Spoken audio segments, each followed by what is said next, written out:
Okay, thank you sir. Srinivas గారు, చెప్పండి. మీరు ఎలక్షన్ కమిషన్ మీ కంట్రోల్లో పెట్టుకుంటున్నారు, మీకు నచ్చినట్టు చేస్తున్నారు. మరి ఇది కొత్తగా ఏం కాదు ఆరోపణలు చేయడము. ఇది మరొకసారి కూడా మధ్యప్రదేశ్ రాజ్యసభ మీనాక్షి నటరాజన్ తిరస్కరణ విషయంలో మీరు ప్రజాస్వామ్యాన్ని కూని చేస్తున్నారు. ప్రజాస్వామ్యంలో ఇది చీకటి రోజు, పట్టపగలు ప్రజాస్వామ్యం అమ్ముడు పోయింది. ఇలాంటి ఆరోపణలను కాంగ్రెస్ చేస్తుంది, మీరేం చెప్తారు? సార్, దీనికి రిమోట్ కంట్రోల్ ఏమి ఉండదు. It's not a TV. TV అంటే రిమోట్ కంట్రోల్ ఉంటుంది. దీనికి స్వయం ప్రతిపత్తి సంస్థ ఈసీఐ, అది మేము స్థాపించినటువంటి సంస్థ ఏం కాదు. మా వెసులుబాటు కోసం మేము రూపొందించినటువంటిది కాదు. వారు కాంగ్రెస్ గవర్నమెంట్ ఉన్నప్పుడు కూడా ఈ సంస్థ అదే రకంగా ఉంది. సో రెండోది ఏంటంటే, ఇప్పుడు ఈసీఐ చేసినటువంటి తప్పుల్ని నేనేమో ఎలక్షన్ కమిషన్ కి అడ్వకేట్ ఇక్కడికి ఏం రాలేదు ఒకళ్ళు తప్పించుకొని. నేను మాట్లాడుతుంది బీజేపీ పార్టీ పక్షాన్ని. ఇప్పుడు నామినేషన్ ఎక్కడ ఫైల్ చేసినారు శ్రీనివాస్ గారు? బీజేపీ పార్టీ ఆఫీస్ లో ఫైల్ చేయలేదు కదా. నామినేషన్ ఫైల్ చేసింది ఎలక్షన్ కమిషన్ ఆఫ్ ఇండియాకి. సో బీజేపీ పార్టీని తప్పుపట్టడం ఏంటి? బీజేపీ ఏదో స్క్రూటినీలా మేమే దాన్ని పరీక్ష పేపర్ దిద్దింది ఒక స్టూడెంట్ టీచర్ ఎట్లయితే దిద్దుతారో మూల్యాంకనం చేసినప్పుడు దాంట్లో ఏమైనా తప్పులు ఉంటే రీవాల్యుయేషన్ పోతారు. ఇప్పుడు ఈసీ రిటర్నింగ్ ఆఫీసర్ కి మీనాక్షి గారు గాంధేయవాది కాబట్టి, లేకపోతే వారు సింపుల్ సిటీగా కనిపిస్తారు కాబట్టి, లేకపోతే ఇంకేదైనా అనుకోవచ్చు, మంచివారు అనుకుందాం. కానీ మంచివారు తప్పులు చేస్తే చట్టంలో ఒక నీతి, లేకపోతే ఇంకో తప్పు చేస్తే ఒక నీతి ఉండదు కదా. చట్టం తన పని తాను చేసుకోపోతుంది. చట్టంలో ఇంతకుముందు సోదరుడు మాట్లాడుతున్నప్పుడు వేచి చూద్దాం సుప్రీంకోర్టులో వేసినారు. డెఫినెట్ గా మేము అదే చెప్తా ఉన్నాం. కోర్టుకు వెళ్ళినాం కదా, కోర్టుల మీద నమ్మకం ఉంది కదా. సో రేపు డెఫినెట్ గా కోర్టు ఏం తీర్పిస్తే దాన్ని గౌరవిద్దాం, ఆహ్వానిద్దాం. ఇక్కడ బీజేపీ పార్టీని దీనిలో దోషిగా పట్టడం ఏంటి? Your negligent attitude. మీకు ప్రతి పార్టీకి ఒక లీగల్ ఇది ఉంటుందండి, ఆర్గనైజేషన్. మరి వీరికి లీగల్ లేరా? మన తెలంగాణ కోటల్ని అభిషేక్ సింగ్ గారికి ఒక రాజ్యసభ మెంబరే ఇచ్చిన ఏకంగా. ఆయన గొప్ప చెప్పినా అయిపోతుంది కదా. సో తర్వాత మనం జాగ్రత్తగా నామినేషన్స్ ఫైల్ చేసేటప్పుడు ఇంత జాగ్రత్తగా చేస్తాం ఒక్కొక్కరు. It's not a typographical mistake, it's concealment of a substantial fact. So నేనేమంటున్నానంటే, ఇది సబ్స్టాన్షియల్ మెటీరియల్ ఒకవేళ మనం డిస్క్లోజ్ చేయకపోతే కనుక డెఫినెట్ గా ఎవరు చేసిన నామినేషన్ అది తిరస్కరణకు గురవుతుంది. మరి దేశంలో ఇంకెక్కడ కాలేదు కదా. అంటే ఇతర పార్టీలు పోటీ చేయలేదా? మస్తుగా చేసినాయి కదా. అనేక రకమైన ఎన్నికలు జరుగుతూ ఉన్నాయి కదా. ఎక్కడ జరగంది మరి ఇక్కడే జరిగిందంటే, ఈమె నామినేషన్ పత్రాలను సరిగా చూసుకోలేదు, మరి హడాడిగా ఉండడమా. సో ఇప్పుడు ఒక నామినేషన్ ఫైల్ చేయడంలో చట్టసభలలోకి ఎంట్రీ తీసుకోవడానికి చట్టాలను తయారు చేయడానికి కదా. అదే చట్టంలో ఉన్నటువంటి ప్రొవిజన్స్ ని సరిగా ఫామే నింపలేని వాళ్ళు చట్టసభలకు పోయి ఏం చేస్తారు చెప్పండి. సో ఆ రకంగా కాదు కదా. సో రెండోది నేను ఏమంటున్నంటే, వారి పార్టీలో వాళ్ళకే పడదు, గొడవలు ఉన్నాయి, ఏమేమో వస్తున్నాయి రూమర్స్, అనేక రకమైనటువంటి పేర్లు కూడా వస్తున్నాయి. నేనైతే పేర్లు తీయడము నాకు ఇష్టం లేదు. ఎందుకంటే బీయింగ్ అన్ అడ్వకేట్ మనం దాంట్లో కొన్ని పేర్లు సీఎం కి అతి సన్నిహితంగా ఉన్నటువంటి వాళ్ళ పేర్లు కూడా వస్తున్నాయి. అయినా ఒక రాజ్యసభ మెంబర్ మాకు ఏం అవసరం ఉంటుంది సార్?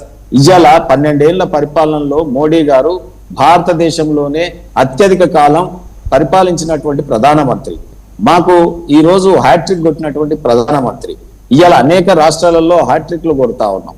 సో ఈ రకంగా జనరంజక పాలన అందిస్తున్నటువంటి మాకు ఇవాళ ఒకప్పుడు 60 ఏళ్లు పరిపాలించినటువంటి కాంగ్రెస్ హయాంలో 2 లక్షల కోట్లు మౌలిక సదుపాయాలకు ఖర్చు పెడితే మేము 12 లక్షల కోట్ల రూపాయలు ఇవాళ ఖర్చు పెట్టినటువంటి 6 ఇంతల్లో ఎక్కువ ఖర్చు పెట్టినాం. సో ఈ పనిలో నిమగ్నమై ఉన్నాం మేము. ఇవాళ రోడ్ల నిర్మాణం కావచ్చు, ఒకనాడు 75 ఎయిర్పోర్ట్లు ఉంటే ఇవాళ 165 తీసుకుపోయినాం. ఇవాళ రైల్వే లైన్లు కావచ్చు, వందే భారత్ ట్రైన్లు, ఈ రకంగా చెప్పుకుంటూ పోతే ఒక భారతదేశం డెవలపింగ్ కంట్రీయే 60 ఏళ్ల నుంచి ఉంది. మేము డెవలప్డ్ కంట్రీగా మార్చేటటువంటి ప్రయత్నంలో ఉన్నాం. సో ఈ రకంగా ఇంత బిజీ ఉన్నటువంటి వాళ్ళం ఒక్క రాజ్యసభ మెంబర్ కోసం మేమేదో కుట్రలు పనినట్టు, ఇంకా మనకి ఏం పనే లేనట్టు మొత్తం కాంగ్రెస్ పార్టీ. ఇప్పుడు మీనాక్షి గారు వస్తే రాజ్యసభ కింద మీద అయిపోతుంది, ఈ దేశం కింద మీద అయిపోతుంది. ఇలా ఆ రకంగా మాట్లాడుతూ ఉంటే మస్తుగా ఉంటుంది, మీడియాలో కానీ బయట కానీ చెప్తా ఉంటారు. సో ఆ రకంగా ఈ రోజు పరిస్థితి కాంగ్రెస్ పార్టీకి ఏ రకమైన పరిస్థితి అంటే, ఒక కాక్రోచ్లు అనే పార్టీకి సపోర్ట్ తీసుకోవాల్సినటువంటి పరిస్థితి. సరే నేనేమంటున్నంటే, ఓటమి సునామీలో కొట్టుకుపోతుంటున్నటువంటి వారికి వరదలో ఏదైనా గడ్డిపోస కనిపించినా దాన్ని పట్టుకునే ప్రయత్నం చేస్తారు. ఆ రకంగా కాంగ్రెస్ పార్టీ పరిస్థితి ఉంది. నేను దాన్ని కాదనలేదు. నేను ఈ రోజు ఒకటే మీ దృష్టికి నేను తీసుకొస్తా ఉన్నాను. ఇది కంప్లీట్ గా నామినేషన్ ఫామ్ లో ఉన్నటువంటి ప్రొవిజన్స్, లేదా మనకు ఎలక్షన్ ఏదైతే ఉందో మనకు ఆ చట్టాలలో ఆ 36 సెక్షన్, ఆ 1, 2, 3, 4 సెక్షన్స్ ఉన్నాయి కదా, అది ఒకసారి చదువుకోమనండి, representative of people's act. So దాంట్లో చాలా క్లియర్ గా ఉన్నది. అఫిడవిట్ అనేది దేనికండి, అది చాలా important document. That's not optional. ఏది నామినేషన్ ఫామ్ లో మనం ఇష్టం ఉంటే నింపొచ్చు, లేకపోతే లేదని కాదు, కంపల్సరీ నింపాల్సిందే. అవి కేసుల విషయంలో కావచ్చు, లేదా మనకు ఆస్తుల విషయంలో కావచ్చు. సో ఇది కేసు వాళ్ళ గవర్నమెంటే ఉందండి. అయినా ఇది సింపుల్ గా ఒక డీజీపీ దగ్గరికి పోయి ఒక లెటర్ పెట్టుకొని మా మీద ఏమేం కేసులు ఉన్నాయో ఒక లిస్ట్ ఇవ్వగలరు అని ఇస్తే, ఆయన ఒక కాగితం ఇచ్చింది అనుకుని దాన్ని నామినేషన్ ఫామ్ కు పెడితే, ఇవాళ అందులో ఆ డీజీపీ ఇచ్చిన దానికి కాకుండా ఇది లేదు అది లేదని తీయడానికి వీల్లేదు. సో ఆ రకంగా తెచ్చుకోవాల్సినటువంటి అవసరం. మేము మొన్న జూబ్లీహిల్స్ లో వేసినప్పుడు కూడా ఆ ఫామ్ దగ్గరుండి నామినేషన్ ఫామ్ నేను నింపిన దాంట్లో అడ్వకేట్ కదా చూడన్నా అంటే నేను చూశాను, మా దీపక్ రెడ్డి గారు చెప్పినప్పుడు. సో ఆ రకంగా ఫామ్ అఫిడవిట్ నింపేటప్పుడు జాగ్రత్తగా నింపినాం. మేము ఒక సర్టిఫైడ్ కాపీయే తెచ్చుకున్నాం డీజీపీ ఆఫీస్కి. సో ఆ రకంగా తెచ్చుకుంటే సరిపోయేది.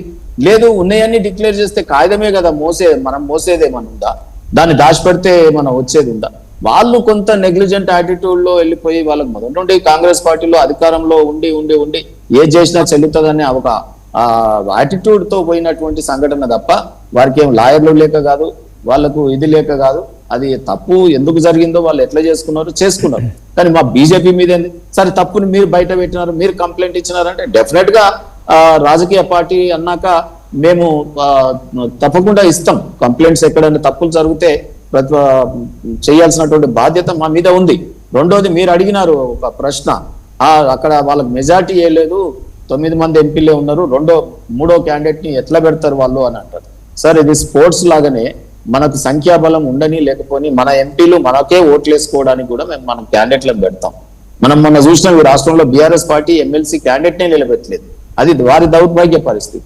నేనేమంటున్నట్టే ఇక్కడ ఒక స్పోర్ట్స్ లో కానీ రాజకీయాల్లో కానీ ఇప్పుడు అవిశ్వాస తీర్మానం పెడతాం సార్. మెజార్టీ లేదని తెలిసి కూడా కాంగ్రెస్ పార్టీ ఎందుకు పెట్టిందండి మోడీ గారి మీద? వాళ్ళకు సంఖ్యాబలం లేదని తెలుసు కదా, వీగిపోతుందని తెలుసు కదా, సభా సమయం వృధా చేసినారు కదా. ఎందుకు పెడతారంటే రాజకీయాలలో అవిశ్వాస తీర్మానం పేరిట కొంత చర్చ జరుగుతుంది, ఆ చర్చలో కొన్ని అంశాలు వస్తాయని చెప్పి ఓ ఉద్దేశంతో పెడతారు. వీగిపోతుందని తెలిసి కూడా మరి ఇవాళ మేము ఆడ గెలుస్తామా ఓడుతామా అని కాదు, ప్రతి ఎన్నికని ప్రతి ఓటుని మేము ఇంపార్టెంట్ ఇస్తాం. సో ఆ రకంగా ముందుకు పోయినాం కాబట్టి బీజేపీ పార్టీ ఇలా రాజకీయ దురంత